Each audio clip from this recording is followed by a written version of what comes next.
nessa palestra, vai nos falar um pouquinho sobre esses tipos de relações que estabelecemos. A amizade, o companheirismo, o namoro, o noivado, o casamento, enfim, as relações afetivas. Dentro do conceito do dicionário Aurélio, conhecimento recíproco e ou convivência entre pessoas. Existem vários tipos de relacionamento, como eu já disse, a amizade, o namoro, o noivado, o relacionamento conjugal, o companheirismo de qualquer espécie. O grande problema nosso é as fantasias. Adoramos fantasiar encontros. Por que nós achamos que a vida tem que ser assim? Eu sei que desde pequeno esses contos de fadas, de príncipe e princesa, acabam incutindo em nós uma visão errônea, ilusória sobre o mundo, sobre a realidade. E como elas nos chegam numa idade em que estamos abertos e não estamos ainda com a capacidade de diferenciar do que é real do irreal, eles impregnam no nosso espírito, na nossa alma. E passamos, às vezes, a sonhar com ilusões e fantasias para vivermos uma vida decepcionada, uma vida triste. Porque não somos capazes depois de acordar e nos adaptarmos com a realidade da existência física. Nós, então, ficamos fantasiando os encontros. Achamos que a pessoa, nossa alma gêmea, aquela a quem nós nos apaixonaremos ou se apaixonará por nós, nós os iremos encontrar no momento mágico da vida. E às vezes não. Nós encontramos no momento mais difícil da nossa vida. Não era no momento em que estávamos felizes, não era no momento que a princesa estava vestida com a coroa e o príncipe montado num cavalo, vindo correndo para colocar a princesa na sua garupa e sair correndo e viveres felizes para sempre. Nós também idealizamos romances, criamos ideias. O dia que quando eu casar, ou quando eu tiver o meu namoro, ou quando eu tiver o meu amigo ou amiga, nós vamos nos tratar assim, vamos nos comportar assado, vamos fazer dessa forma, de outra. A vida não é assim. Cada um de nós viemos de uma origem, tivemos culturas e educações diferenciadas. O que é certo para mim é errado para o outro. O que é errado para o outro é certo para mim. O que é possível para mim ainda se torna impossível para o outro. É essas diferenças que fazem com que nós demos a mão uns aos outros e dizemos: o que é impossível para você e é possível para mim, eu vou te ensinar. E o que é possível para você e impossível para mim, você vai me ensinar. Afinal de contas, as relações afetivas, elas existem para que a gente engrandeça o outro, construa uma estrada por outro, para que o outro possa caminhar e crescer ao nosso lado. Ao nosso lado. Por isso somos nós que temos que fazer essa estrada. Desejamos a perfeição, e aí mata tudo. Quando nós desejamos que aqueles que se vinculam a nós têm que ser perfeito, ele não pode ter defeito. E o que é perfeição? Na minha visão é uma coisa, na visão do meu companheiro, da minha companheira, é uma outra coisa. O que é perfeição? Se não um ponto de vista que cada um tem, segundo os anseios ilusórios da vida. O problema é que acreditamos que o nosso coração necessita de fantasias. Nós acreditamos tanto nisso, que algumas pessoas passam por toda uma vida sem achar um companheiro. Porque esse companheiro nunca é ideal. Ele nunca é fantasioso e nunca é romântico. Ele nunca se adapta com o príncipe encantado. E a princesa passa por toda uma vida sem conseguir fazer um amigo. Porque os amigos, no padrão dela, tem que ter tais e tais qualidades. E vivemos sozinhos. E dizemos assim: não tenho amigos. Quando todos nós precisamos de um amigo. Gente necessita de gente. Rosana Braga. O que fazer para termos uma boa relação afetiva? Eu preciso saber do que o meu coração precisa. Você está procurando um amigo, um companheiro, ou um homem, um marido, um amante? Quais são as suas necessidades? Não podemos sair por aí achando que estamos prontos para qualquer tipo de relacionamento, porque é uma ilusão.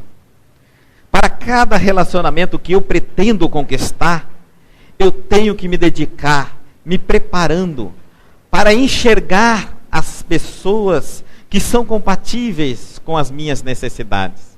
Senão, eu vou transformar amigos em amante, amante em amigos, maridos em companheiro, companheiros em amigos. Às vezes essas combinações dão certas e são perfeitas, mas às vezes não. Às vezes nós perdemos um amigo porque tentamos ultrapassar o limite. E às vezes perdemos um marido porque queremos nos comportar apenas como amigos e não queremos nos tornar amantes. E assim sucessivamente. Então, do que o meu coração precisa? Tom Coelho, que é um consultor de empresa e escritor, hoje, os palestrantes na área da consultoria de inter-relações humanas estão mais à frente das visões, das possibilidades que temos de como agir com as pessoas que estão à minha volta. Porque começa tudo no local de trabalho. Mas na realidade, eu estendo isso à minha família, à sociedade, à religião. Aonde houver um ser humano a mais do que eu, existe uma relação. E ele diz assim: já não sei mais se me exijo a altura do que desejo. Sei apenas que me espero na medida exata do que eu preciso. Às vezes nós temos sonhos, mas estamos trabalhando para realizar esses sonhos? Estamos nos comportando para concretizar os sonhos? Guto, eu quero ter uma família. Mas como é o seu comportamento? O seu pensamento? Os seus sentimentos? Eles estão compatíveis com alguém que pode assumir a responsabilidade de uma família? Ah, eu não sei. Precisa se preparar. Tudo na vida é assim. Ninguém entrou no hospital e disse que é médico. Fez 5 anos de faculdade se preparando, mais especializações para entrar e dizer sou médico. Ninguém começou advogando. Ele também sentou num banco de uma universidade, foi todos os dias ali, no mínimo 4 horas por dia, de segunda a sexta, fora os estudos que tinha que fazer para um dia dizer eu sou advogado. E como é que eu acho que pode um dia chegar e dizer que eu sou um marido, eu sou uma esposa, eu sou uma mãe, eu sou um pai? Não é assim. Estamos vivendo um momento hoje de mais exigências entre nós. Porque as mulheres, a diferir de antigamente, as mulheres eram totalmente dependentes dos homens. E isso dava-nos uma capacidade de não necessitarmos nos preparar para ter uma relação. Porque a mulher era simplesmente uma serva. Ela tinha que aprender a lavar e cozinhar. E cuidar dos filhos. Nem precisava saber ler e muito menos escrever. Mas hoje, nós temos mulheres formadas, que também têm sonhos e têm anseios, que não querem mais, através de uma relação afetiva, seja ela de amizade, de namoro, de noivado ou de casamento, viver como escrava, viver como um objeto. Então elas começam a exigir mais de nós, homens. E nós, às vezes, não nos sentimos capazes de ofertar o que está sendo dividido, porque não nos preparamos. Mas nós também começamos a exigir, porque o mundo evolui, e nós também começamos a exigir da mulher um novo padrão. A mulher não se encontra mais na possibilidade de ofertar, de retribuir aquilo que é exigido pelo homem. Criamos as leis criamos os paradigmas, mas não somos capazes de viver com eles. Como se nós estivéssemos constantemente criando armadilhas para que nós mesmos nos sentíssemos perdidos dentro desse mundo. Reinaldo Espírito, ele me disse uma vez assim: Guto, antes de buscar um parceiro, uma parceira, para se relacionar, seja amizade, seja namoro, seja casamento, busque uma boa relação para consigo próprio. Se eu não estou bem comigo, como é que eu vou estar bem com alguém? Pois eu não posso dar aquilo que não possuo dentro de mim. Se eu não me amo, como posso amar alguém? Se eu não tenho paz, tranquilidade, como posso ofertar a quem eu amo? Como eu posso ofertar paz e tranquilidade? Segurança, eu não posso dar aquilo que não possuo. Portanto, começa todo o aprendizado por mim mesmo. Mas o que fazemos hoje? Saímos desembestados. Queremos achar qualquer pessoa para ser amigo, qualquer pessoa. Para viver conosco ao nosso lado, para ser nosso companheiro, para ser nossa esposa, nosso marido. O importante é não viver sozinho, não é? Temos um pavor terrível de nós mesmos, de vivermos conosco mesmos. Achamos que nós sozinhos não somos autossuficientes, capazes de nos abastecer. Porque não nutrimos profundos sentimentos a respeito de nós. Quanto de nós somos capazes de ficar um final de semana porque não tem ninguém frustrado, mas tendo plena saúde física, sem nenhuma doença, sem tontura, sem dor de cabeça, sem depressão? Não nos basta sermos nós. Precisamos ter alguém. Mas não sabemos o que queremos de alguém. Quando não estamos exigindo desta pessoa a perfeição, estamos exigindo qualquer coisa. E aí, quando arranjamos qualquer coisa, começa um outro problema. Porque toda vez que arranjamos qualquer coisa é muito difícil nos satisfazer. Porque começa a nos cobrar. Entramos numa relação exigindo que o outro tenha aquilo que não possuímos, mas que só nós podemos desenvolver. E aí vivemos projetando a infelicidade, cobrando uma série de coisas do nosso parceiro, da nossa parceira, que se torna impossível abastecer. Nós não precisamos nos tornar perfeitos para amar, mas precisamos nos preparar e entender o que é o amor para ofertar. Para aqueles que vivem sozinhos, para aqueles que optaram pela vida a sós, Rosana Braga, escritora, uma das mais conceituadas consultora na área de relacionamento interpessoal do Brasil. Ela nos diz assim: todos nós, em algum momento da vida, já nos encontramos indisponíveis, mesmo que não comprometidos. Seria como dizer que estamos em posição de espera. E a espera pode ser um exercício divino, que inclui paciência, consciência e, fundamentalmente, presença de si mesmo. Então, ama-se só a si mesmo, enquanto se espera para estar pronto. Ama-se só para um período de revisão, de reforma interior. Ama-se só para resgatar em si valores perdidos, defasados, esquecidos, para voltar a acreditar em algo que se esvaiu numa decepção. Para reformular a alegria, a vontade de viver, o desejo de compartilhar. Se não formos capazes de nos sentirmos bem sozinhos, jamais nos sentiremos completos com alguém. Para nós nos treinarmos a possibilidade de estarmos vivendo consoante com alguém, em equilíbrio, precisamos estar primeiro em paz com nós mesmos.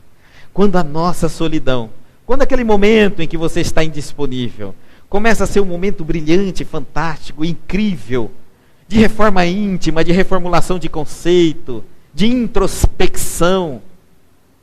Quando você começa a gostar de você, porque começa a descobrir os seus potenciais, seus sonhos, suas metas, em que direção você vai caminhar.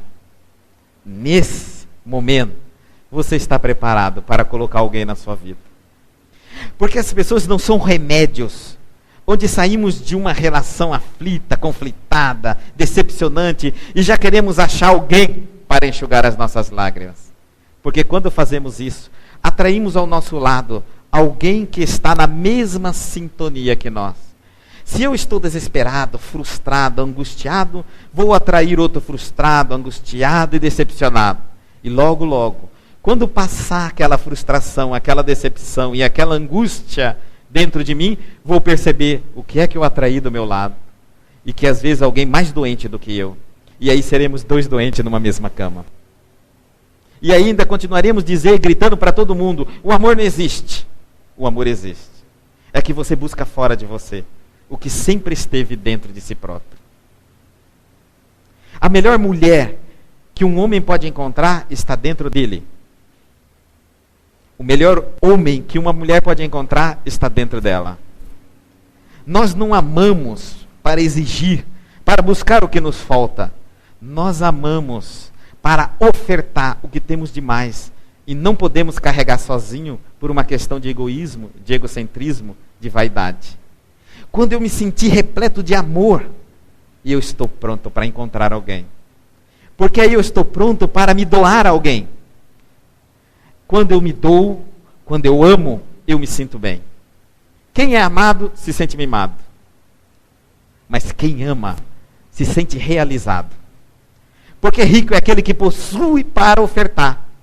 E não é aquele que recebe porque mendiga e necessita de alguém. Nunca se anule. Nunca se anule. É necessário nos adaptarmos, concedermos. Isso é necessário em toda relação.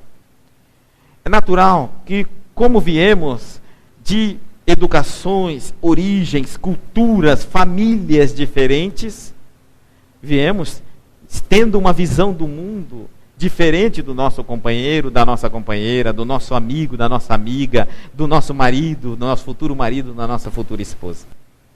Para isso, nós vamos precisar nos adaptarmos. Necessário se faz. E para nos adaptarmos, deverá haver concessões. Eu não posso mais levar uma vida de solteiro se eu for casar. Nem as minhas amizades de solteiros. Porque minha vida, meu mundo é outro. Um homem casado, uma mulher casada, conversa sobre filhos, sobre esposa, sobre marido, sobre sonhos. Um homem solteiro, uma mulher solteira, conversam sobre outros homens, outras mulheres, pretendentes. E algumas não querem nem casar e nem ter filhos. Começa nas amizades. Mas eu não vou perder meus amigos. Então não case. Quando cativamos, existe um momento que dizemos tchau, adeus. São ciclos, fases da vida. Eu vivi solteiro e tive toda a oportunidade de desfrutar de uma vida solteira. Agora eu, de livre e espontânea vontade, quis casar. Se tivesse um manual para lermos o que é casar, descobriremos ali concessões. Eu não posso querer levar uma vida de solteira depois de casado. Para isso, então, não serve o casamento. O casamento é o liame entre a vida de solteiro e uma nova vida com uma outra pessoa. Quando falamos de casamento, de relação conjugal. E quando falamos de amizade, também tem que haver concessões. A amizade, o nosso amigo, aquele companheiro, aquela companheira, não está pronto, não é perfeito, não é evoluído. E vai ter quedas constantemente. Vai errar. E nós vamos ter que conceder a ele momentos de raiva, de desequilíbrio, momentos em que não vai pensar antes de falar conosco. E se formos uma pessoa melindrosa, nós vamos carregar sempre mágoa daqueles que nós amamos e daqueles que nos amam. É importante nós entendermos que as pessoas que viverem mais do nosso lado serão as pessoas que mais vão nos magoar. Dá para entender isso? É óbvio. Aquelas pessoas que eu encontro de vez em quando, talvez eu nunca terei chance de magoá-la. Ou ela nunca terá chance de me magoar. Porque todas as vezes que nós encontramos, e isso é esporadicamente, eu estou bem e ela também. Mas as pessoas que encontramos todos os dias, sejam amigos, sejam namorados, sejam noivados e sejam o que for. Essas pessoas que convivemos, essas vão pisar no nosso pé muito mais do que qualquer outra pessoa pisaria. Vão nos machucar muito mais do que qualquer outra pessoa nos machucaria. Mas se nós não tivermos preparado para entender isso, vamos dizer assim: e o fulano, como é que está? Ah, fulano eu conheço 15 anos. É uma pessoa horrível. Ele ficou horrível depois de 15 anos.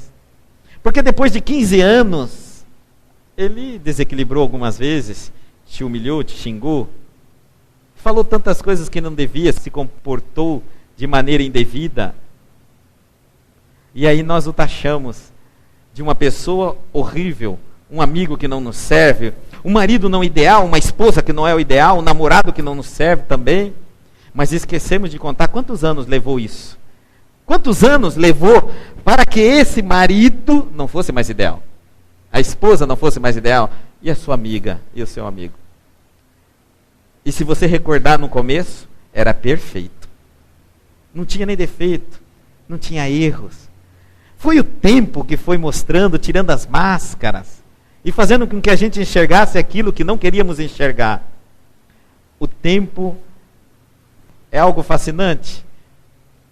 Reinaldo diz assim sempre: Guto, o tempo é uma mágica divina. Através do tempo é diluídas grandes civilizações, poderes que o homem diria esse poder seria insuperável. Passado o tempo, nem pó da civilização. Apenas páginas escritas, recordações, o grande Império Romano. Tempo também dissolve emoções, sentimentos dentro de nós. O tempo faz isso. Cura e nos machuca. Se nós não soubermos administrar o tempo, ele pode nos machucar profundamente, gerar cicatrizes irreversíveis nessa existência. Mas se soubermos cativar o tempo, e aí trabalharmos com o tempo a nosso favor, vamos entender que cada situação que passamos na vida ao lado de alguém, seja de um amigo, de um namorado, de um noivado, de quem quer que seja, são grandes ensinamentos, grandes aprendizados. E que ninguém aprende mais estando sozinho do que estando com alguém. A anulação gera solidão a dois. Quando nos anulamos para estar ao lado de alguém, sentimos-nos sozinhos. Porque não basta estar ao lado de alguém ou de uma porção de pessoas. Se eu não puder ser eu mesmo, se eu não puder falar o que penso e dividir as emoções que sinto, pelo menos compartilhar os sonhos que pretendo, eu não estou com ninguém, estou sozinho. Estou encapsulado dentro de mim mesmo. E o tempo, nesse momento, é implacável. Porque ele vai gritando na nossa consciência, dizendo: seja você, quebre a casca do ovo, saia, diga quem é você, compartilhe seus sonhos, seus pensamentos, seus ideais. Quanto de nós vivemos em nossas famílias fechados, encapsulados? Às vezes ninguém nos conhece, nem nossos filhos, nem nosso marido, nem nossas esposas, nem os pais conhecem os filhos, porque não se abrem, não dizem o que pensam e vivem sozinhos. Em caso de noivos e casais conjugais, os parceiros devem alinhar seus sonhos para o mesmo objetivo comum. Aqui um exemplo importante: o pneu de um carro tem que ser alinhado sempre na mesma direção. Se ele for em direções opostas, o carro não anda. Se o casal não estiver coeso nas suas metas, nos seus sonhos, não anda. Dias vão passar e virá cansaço. Se um diz, vamos nessa direção, deve haver um acordo para que os dois decidem, então vamos. Porque se um disser, eu vou aqui, mas você vai por ali, nunca chegarão a lugar algum. Os sonhos não podem se contradizer. Eu não posso querer coisas onde, após a realização de um sonho, a outra realização subsequente venha destruir essa. Eu não posso. Eu não posso pensar, por exemplo, um simples exemplo, querer um emprego, mas não parar de beber. Como eu posso? A bebida vai me tirar do emprego. Então, dentro do sonho, eu tenho requisitos para a realização desse sonho. E depois de realizado esse sonho, ele tem que ser um degrau para a realização de um novo sonho. Eu não tenho ou não posso ter que desprender, me livrar da realização do primeiro sonho para concretizar o segundo. Senão eu não caminho. E esse planejamento só nós podemos fazer. Aceite teu companheiro como ele é. Olha que coisa incrível. A magia da amizade, do relacionamento, é interessante. Eu sou uma pessoa, você é outra. A nossa relação é uma terceira pessoa. Ela é bem diferente do que você é e bem diferente do que eu sou. A identidade nossa é completamente diferenciada. E não adianta pensar, eu sei como é esta identidade, desse terceiro item, que é a identidade da relação. É a soma das duas personalidades. Enganoso. Nós somos seres intrinsecamente mutáveis. No momento em que eu me uno, no momento em que eu compartilho algo com alguém, eu não sou eu, somente eu, mas a criação, uma inspiração que me provoca mudança constante, porque eu mudo a maneira de enxergar a vida. O que eu te disser ao lado de uma pessoa hoje pode não ser mais amanhã. E a nossa relação muda constantemente. Por isso essa teoria de dizer assim, eu sozinho não mudo a minha amizade, o meu grupo de amigos, eu sozinho não mudo o meu casamento. Muda. Sozinho você muda. Você não precisa ter alguém junto com você para mudar a sua relação. Agora, é preciso entender que talvez você não consiga sozinho fazer o ideal que você queira. Aí sim, é possível entender. Mas que muda. Vamos supor que um casal estivesse os dois saudáveis e viajando e vivendo a vida. Um adoece. Já mudou a relação. Já mudou a rotina da casa. Já mudou a forma de um enxergar o outro. E olha que não tem nada no campo de diálogo, de relacionamento. Só porque um adoeceu, está de cama, não pode mais levantar. Descobriu o outro que tem uma doença, um câncer, uma AIDS. Ele vai começar a agir diferente com ele mesmo. E vai compartilhar nessa relação de forma diferente. A identidade do casal mudou. Não é mais a mesma. E ele não precisou do consentimento do parceiro para transformar uma relação num abismo de tristeza, de frustração, de desânimo, ou para levar num sucesso. Estamos sempre esperando que alguém tem que fazer algo para que nós sejamos felizes. Ninguém tem que fazer nada para que nós sejamos felizes. Somos nós que temos que conquistar a felicidade, porque ela vem de dentro para fora e não de fora para dentro. E ninguém tem o poder de nos fazer feliz ou de fazer qualquer pessoa feliz. Porque se alguém tivesse esse poder, ele batia a varinha mágica dele na própria cabeça e transformaria ele, em primeiro lugar, a pessoa mais feliz do mundo. E agora eu pergunto, quem é a pessoa mais feliz do mundo? Nós somos responsáveis por aquilo que cativamos. Eternamente responsáveis. São patrimônios nossos. Quando conquistamos algo na área intelectual, somos responsáveis pelos nossos patrimônios cognitivos. Quando conquistamos algo na área emocional, estamos sendo responsáveis pelo nosso patrimônio emocional. E quando conquistamos algo muito importante no campo espiritual, estamos incorporando o patrimônio da vida eterna. Isso é o que é nós. Eu não estou ao lado de alguém porque eu casei para mudar alguém. Eu não estou nutrindo uma amizade com alguém porque a hora que eu vi que aquela pessoa era errada, eu falei assim, eu vou fazer amizade com essa pessoa porque eu vou mudar ela. Engano seu. Quem entrou nessa viagem sabe do que eu estou falando. Sabe aquela pessoa que você olhava e dizia, essa não é a parceira ideal para mim, a mulher ideal para mim, mas quando casar eu mudo. Não muda. Você muda você. E o importante quando você muda você numa relação, não é o resultado da sua mudança em relação ao seu parceiro. Sabe o que é satisfatório? Quando você tenta lutar para manter uma união saudável. Sabe o que é satisfatório? É estar disposto para conquistar algo que é muito importante para você mesmo e para mais ninguém. Quando você, esposa, diz, eu vou conquistar de novo o meu marido, eu vou realmente voltar a dar valor ao meu casamento, eu vou mudar para que mude a minha relação com ele, independente se ele queira ou não mudar, isso não é importante para ninguém. Mas para você é. Porque esse é um sonho só seu. Quando você casou, só você nutria esse sonho. De viver na alegria, na tristeza, na paz, na harmonia, se for cônjuge.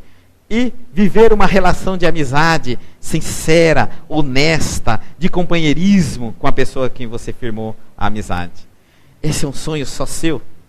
Por isso, quando você tenta fazer o máximo que pode pela sua relação, seja de amizade ou de relacionamento conjugal, você está fazendo somente por você mesmo, pelos seus próprios ideais, pelo teu próprio sonho.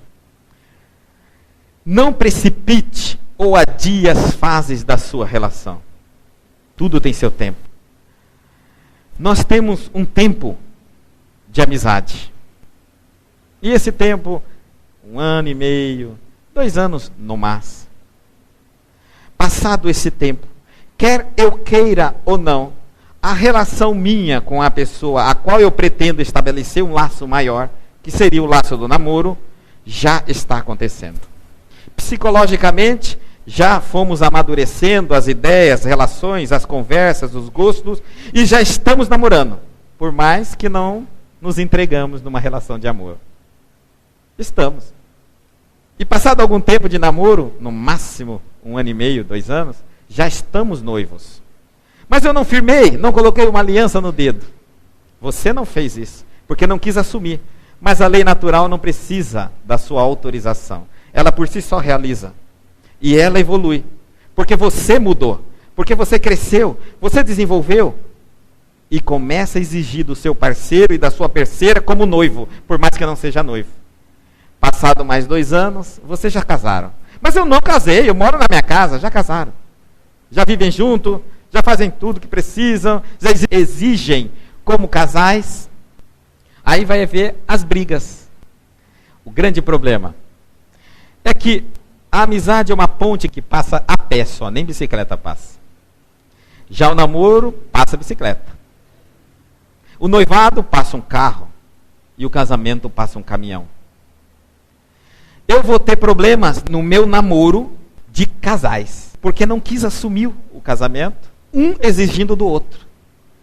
São problemas tão complexos que são verdadeiros caminhões, tentando passar pela ponte de relação que só pedestre passa. É namoro e não vai suportar. Mas eu ainda teimando, vou entrar em crises. E aí vai haver as brigas, as discussões, os vexames.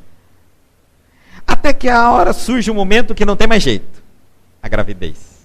Inesperado. Para tentar fazer aquilo que eu não sou capaz de fazer conscientemente. E que já estava fazendo inconscientemente. É isso que nós esperamos. Nós sempre esperamos alguma coisa nos empurrar pela relação adentro do casamento, para que a gente não se sinta culpado. Eu casei porque quis. Não, ninguém quer dizer essa palavra. Eu casei porque fiquei grávida, eu casei porque eu estava assim, eu casei porque estava aquilo, de um outro, de outro jeito. Ninguém quer entrar da forma natural dentro da relação. E dizer, eu casei porque quis. Eu casei porque quis. Porque se não der certo, não vão poder me culpar. Então, não precipite. Assim como alguns casais, no momento de hoje, tentam fazer tudo de forma invertida no processo. É um grande erro. Nós ou estamos apressados demais, ou estamos lento demais. Por que é tão difícil seguir uma regra que há milênios de anos vem? Eu sempre digo às pessoas, é melhor você terminar 1000 noivados do que um casamento. Mas nós temos um orgulho tão grande, eu vou ser noivo? Sim. Se você está namorando alguém há um certo tempo, a proposta agora é o noivado. Através desta fase do noivado, coloca-se a aliança e veja o comportamento desses dois, assumindo socialmente que estão compromissados um com o outro. Naturalmente. É aí que nós vamos saber se são fiéis. Não é verdade? Porque se trair no noivado, vai trair no casamento, porque vai trocar aliança só de mão. E quem não respeita uma aliança numa mão, não respeita na outra e não respeitará. Já é uma proposta. É uma forma de eu analisar o meu companheiro. Eu estou me preparando para a vida inteira estar ao lado dele, ou dela, ou não estar. Porque é melhor que no noivado eu perceba que não vai dar certo e paro por ali mesmo, do que eu perceber que não vai dar certo, depois que vier 1 filho, 2 filhos, 3 filhos, 4 filhos, e aí querer sair fora da relação. Ou depois que eu engravidei. Na amizade é a mesma coisa. Existem formas de nós acompanharmos com sinceridade, com atenção, com carinho nossos amigos, auxiliando sempre que necessário, que necessitarem. E assim vamos analisando o comportamento deles. Eles não são perfeitos. Nós não precisamos trocar de amigos, se não vamos mudar de fases na vida. Agora, se vamos mudar de fases na vida, precisamos trocar de amigos. Porque não teremos nem o que conversar. Se eu estou na mesma fase, eu entendo que meus amigos mudam. Se eu não estou saindo de uma fase, eu posso entender que meus amigos mudam. Por isso eu não preciso mudar de amigo. William Shakespeare. Então, quando estamos vivendo uma relação, não nos precipitemos nas fases. As fases são importantíssimas. Eu sei que é difícil, porque eu sei que passa pela nossa cabeça, comigo vai ser diferente. Comigo vai ser diferente. E junto com essas pessoas que com elas são diferentes, há milhares e milhares, numa onda gigantesca, de querendo fazer a coisa diferente, para lá na frente voltar e ter que fazer tudo certinho, como todo mundo. Perdemos tempo.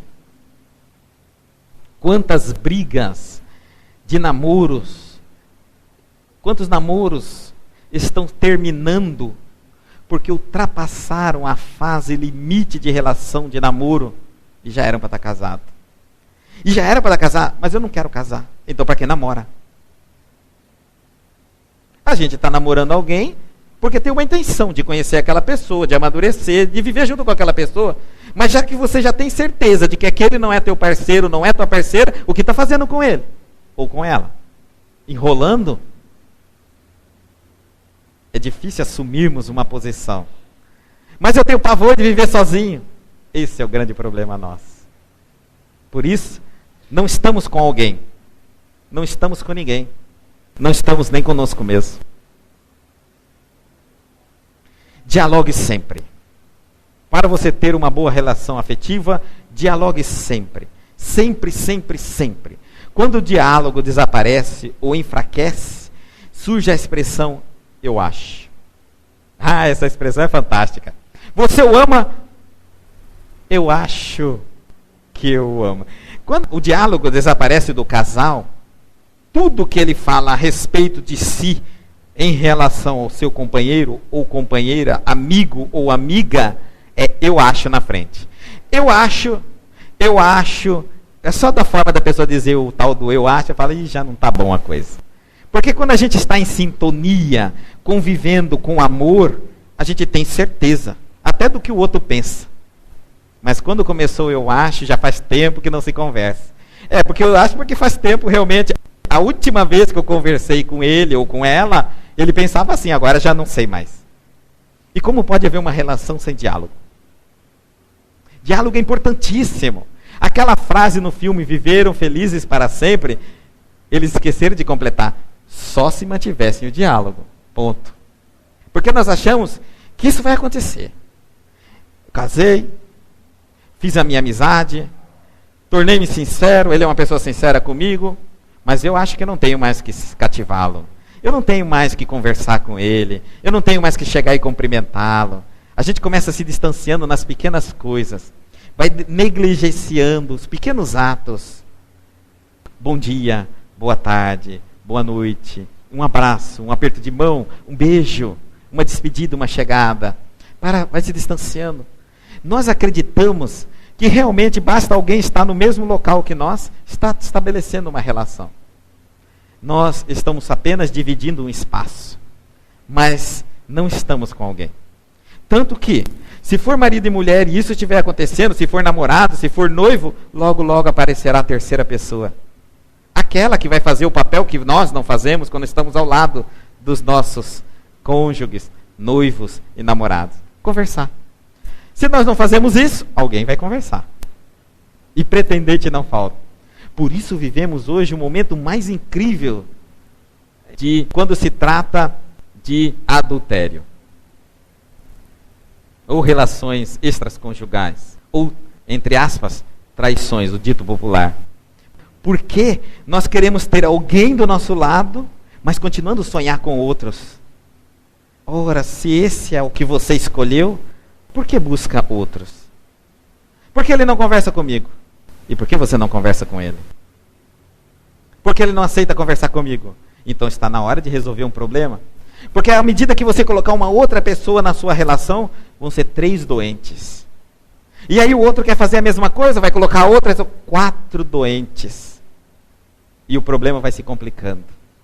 Ferindo pessoas, magoando, decepcionando, frustrando. E por incrível que pareça, a mágoa que a gente deixa no patrimônio afetivo das pessoas através do adultério, das traições, às vezes supera milênios de anos. É nas mesas de desobsessão, conversando com os espíritos, que eles vêm após 200, 300 anos dizendo: eu quero matar essa desgraçada. Por que você quer fazer isso? Porque ela me traiu há 300 anos atrás. São feridas profundas.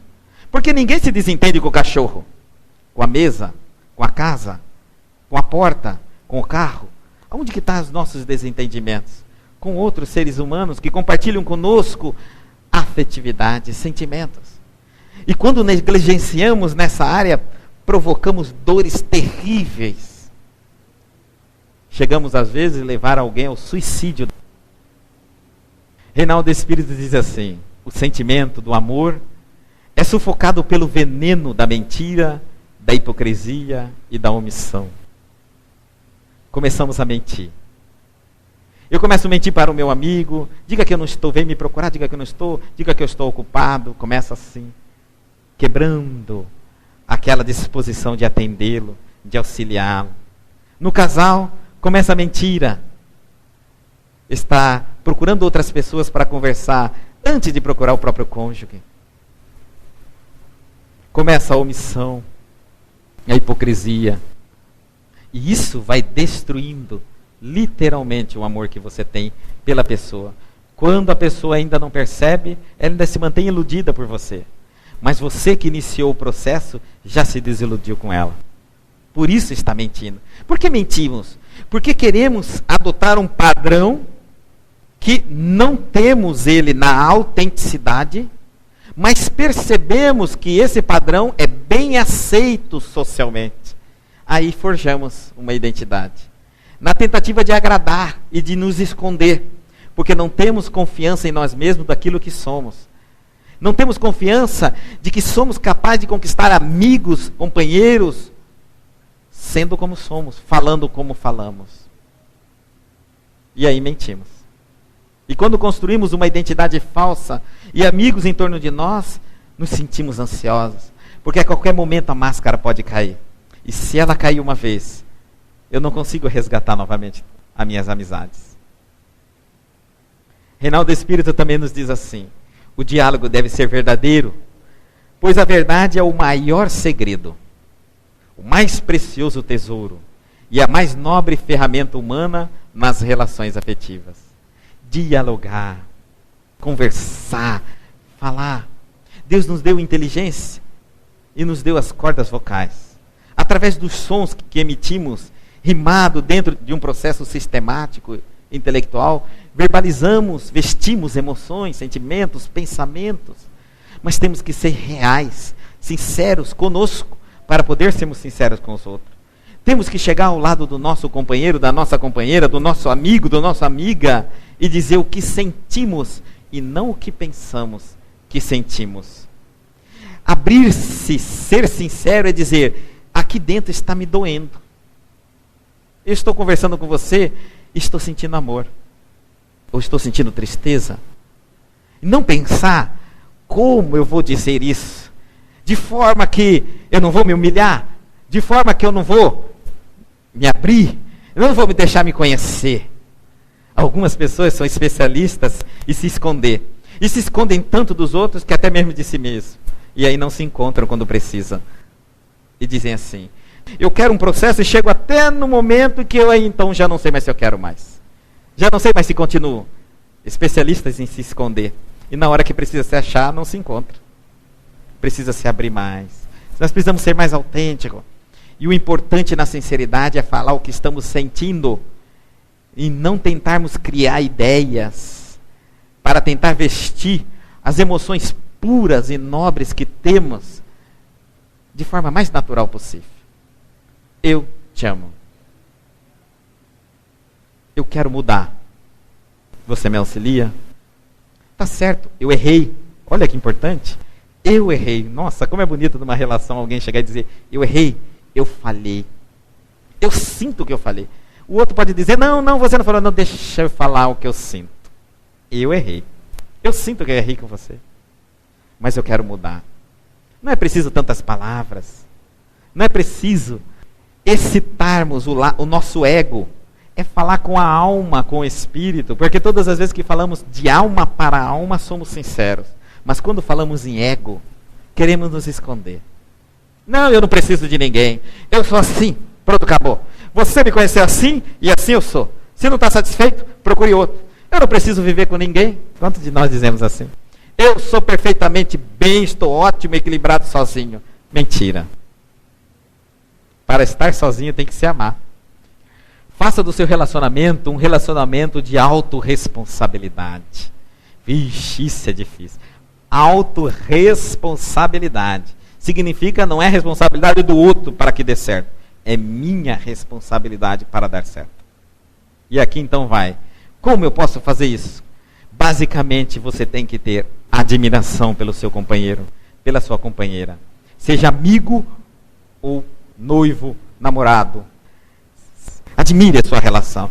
Sempre que você tiver um amigo, olhe por ele e admira. Admira a forma dele agir, a ética, a moralidade, a compostura, a maneira. Mas ele também desequilibra, porque nossos amigos, assim como os nossos companheiros, têm momentos de altos e baixos. Mas admire o que é de nobre neles, do que é de positivo neles. A admiração faz com que nós o respeitemos, que é o último item ali. Admirá-lo. Quando perdemos a admiração, começamos a menosprezar a pessoa. É tão triste quando um homem menospreza a esposa, perdeu a admiração por ela, ou ela pelos filhos, ou pelo marido, ou os pais pelos filhos, ou os filhos pelos pais. Há filhos que menosprezam os pais, perderam a admiração pelos pais. Passou aquela fase do super-herói, do papai ser super-homem, da mamãe Mulher Maravilha, e eles acham que são as piores pessoas do mundo, são ultrapassados, são caducos, não sabem o que falam. Cortam o diálogo dentro de casa, porque papai e mamãe não tem nada para ensinar. São cafona, estão fora de moda. A gentileza, a próxima palestra, o tema será o poder da gentileza, de Rosana Braga. Nós vamos falar só sobre a gentileza, porque a gentileza é tão fantástica. Ela tem um poder tão grande na nossa vida, que nós menosprezamos ser gentil. Ser gentil não é conhecer a ética, não é correr para abrir a porta do carro para a mulher entrar. Isso é etiqueta, é bonito. Mas enquanto você corre para abrir a porta para aquela princesa entrar, o que você pensa? Isso é gentileza. eu penso que ela é a pessoa especial para mim. Eu penso que servindo-a, não sou um escravo, mas sou um homem. Eu penso que servindo ao meu semelhante, que me doando àqueles que necessitam, eu me torno humano. E aí eu não me sinto usado. Eu não me sinto usado. Eu me sinto útil. É bem diferente uma visão da outra. E quando nós somos gentis, sempre seremos úteis aonde quer que estejamos. Quando eu sorrio a alguém, não estou sorrindo por etiqueta, mas é que eu acredito que o sorriso faz bem às pessoas. Quando eu aperto a mão e abraço alguém, não é porque mandaram, é educação. A educação às vezes nos rotula a nos comportarmos de uma maneira que nem sempre nós aceitamos com sentimento. Não é assim. A gentileza é a ação da consciência, através de atos nobres, em todos os sentidos da vida. Educação e respeito se interrelacionam. Eu não posso faltar com educação, com respeito. E aqui vou dar um exemplo bem claro desse homem, Leonardo Boff. Teólogo e filósofo brasileiro, formado na Alemanha. Esse homem foi perseguido por Joseph Ratzinger, que é hoje o pontífice Papa Bento XVI. Ele era da ordem franciscana. Hoje ele leciona em Portugal, na Espanha, na Universidade de Harvard dos Estados Unidos, no Brasil. É um dos maiores especialistas em teologia do mundo. E teve que deixar de ser um frade franciscano pela perseguição da igreja. Esse homem nos diz assim: não serão os nossos gritos a fazer diferença, e sim a força contida nas nossas mais delicadas e íntegras ações. Por que desrespeitar o companheiro ou a companheira? Por que gritar?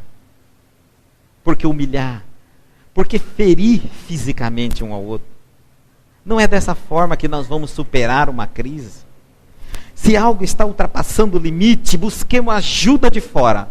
É para isso que existem psicólogos, psicoterapeutas e todos os líderes de religião. Quando alguém me pergunta, para que serve a religião? Você não tem problema? Você é casado? Então, casamento sem religião não vive. Você tem família? Tenho. Então, família sem religião não vive. A gente cria, mas não educa. Criar é parir e estar ali em casa, dar de comer, não deixar que nada aconteça, mas não educa. Porque para educar tem que ter a religião. Tem que ter os princípios da moral. Como eu vou educar um filho se eu não sei o que é moral? E quem pode falar de moral? Só Jesus Cristo.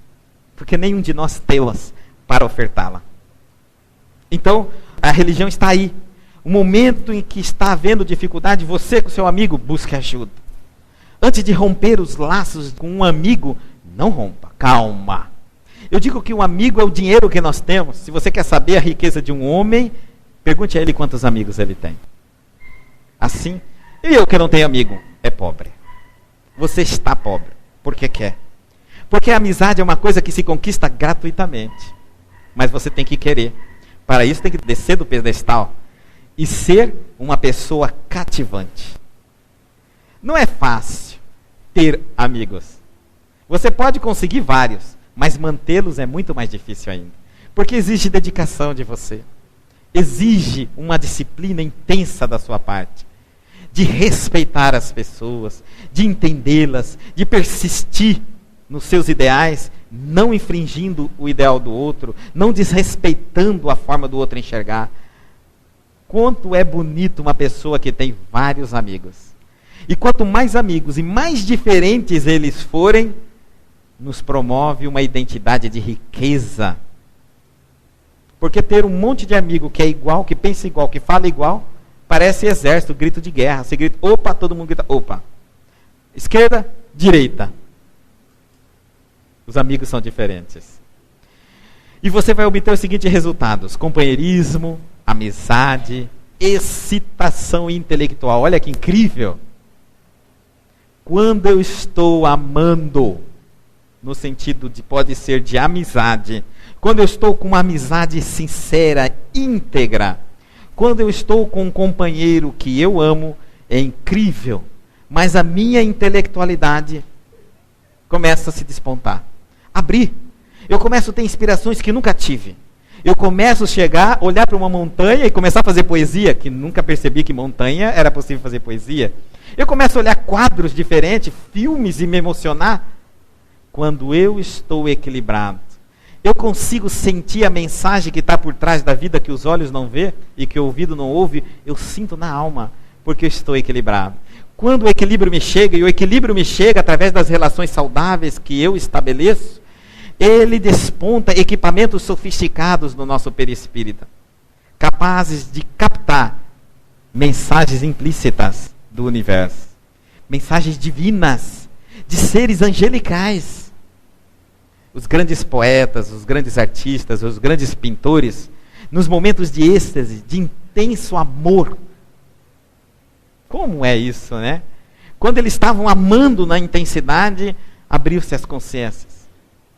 E eles conseguiram ouvir sinfonias que nunca foram tocadas na Terra.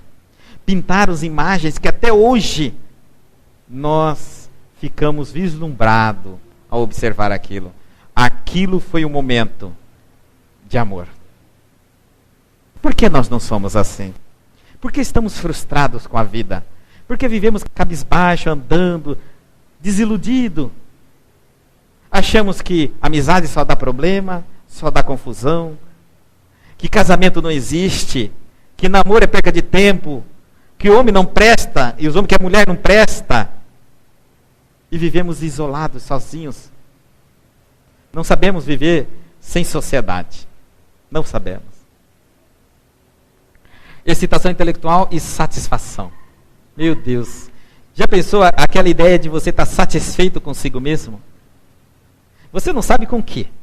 Porque você sabe que não é a melhor pessoa do mundo, nem a pessoa mais linda do mundo, nem o ser mais inteligente da Terra, e que é cheio de defeitos. Mas você consegue se olhar através do amor e dizer, puxa, como eu estou satisfeita comigo. Parece que a vida é um presente que Deus me deu. E eu posso construir o que eu quiser. Enriqueça seu relacionamento com o romantismo. E aqui, gente, a pergunta é, quem quer e quem faz? Ah, meu marido não é romântico. Ele não precisa. Quem quer o romantismo? Eu. Quem é que está fazendo isso? Ninguém. Então faça. Se você quer um namoro, um relacionamento afetivo romântico, seja romântico. Agora, como é que o outro vai saber o que é romantismo se você que exige, que necessita do romantismo, não sabe expressar o romantismo? Mais uma vez estamos indo atrás do professor. Queremos ser o aluno que seja sempre atendido. Eu queria um marido atencioso, uma esposa dedicada. Você gostaria de uma esposa dedicada? Gostaria de uma esposa dedicadíssima, Guto? Quem quer? Eu. Quem está fazendo essa dedicação? Ninguém. Então faça você. Seja você o marido dedicado.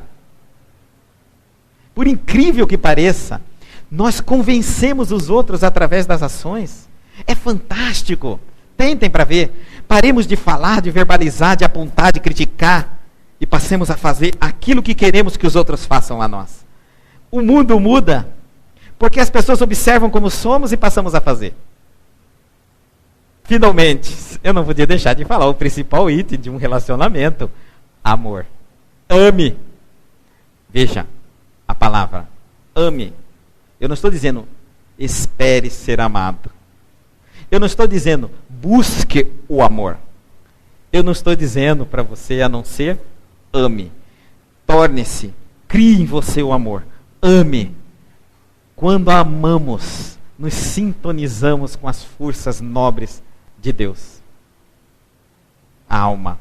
E a prática do amor requer renúncia, dedicação. Dedicação, Guto, mas é lógica. Se você não tem tempo para o seu parceiro, para o teu amigo, você quer o quê?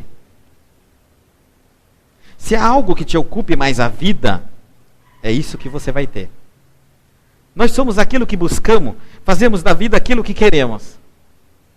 E se não queremos alguém do nosso lado, a vida tira de nós.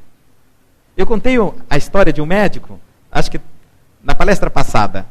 O médico chegava no consultório lotado e dizia todas as vezes, nossa, olha a quantidade de gente aqui, vou ter que sair meia-noite. Ele era muito famoso, E estava lotado o consultório dele. Todos os dias ele chegava e falava, olha aí, quantidade de gente.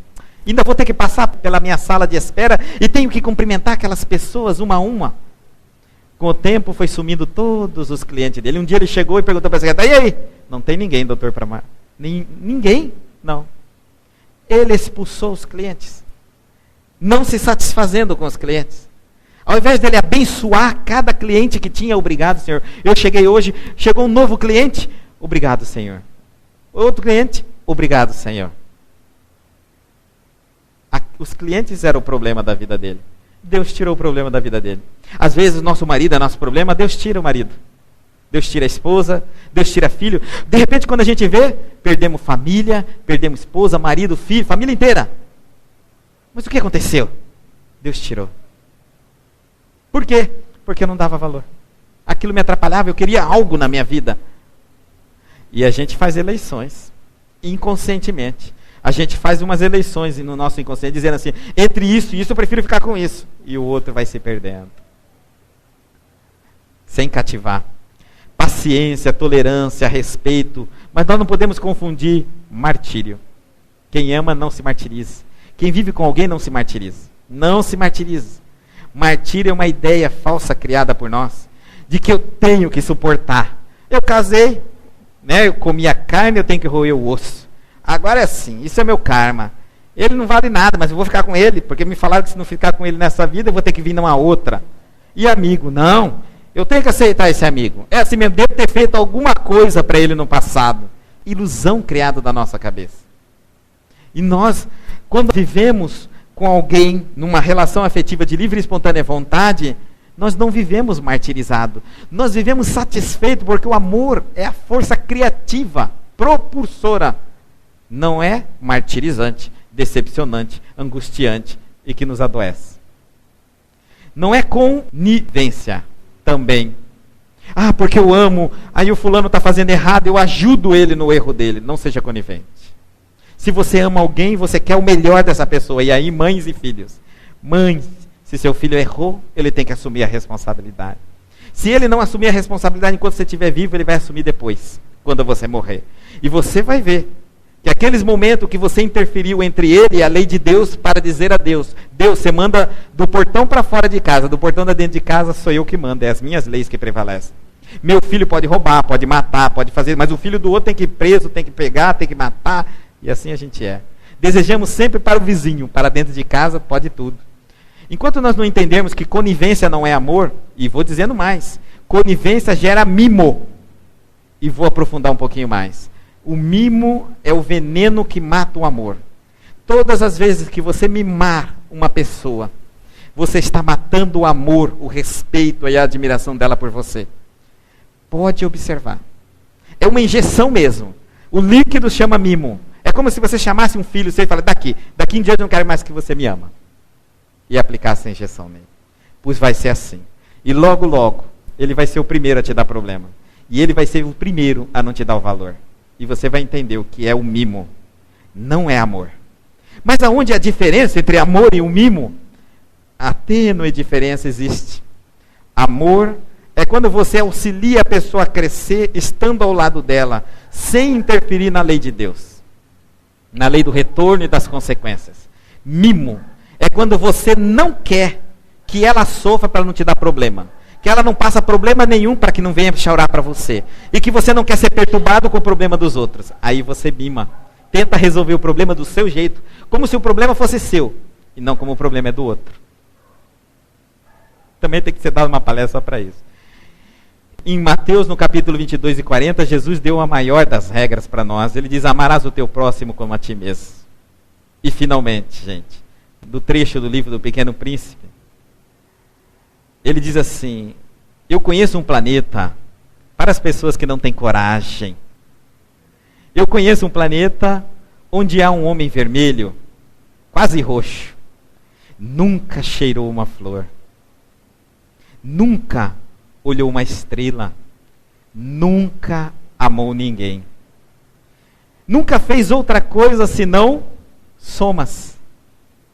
E o dia todo repete como tu. Eu sou um homem sério.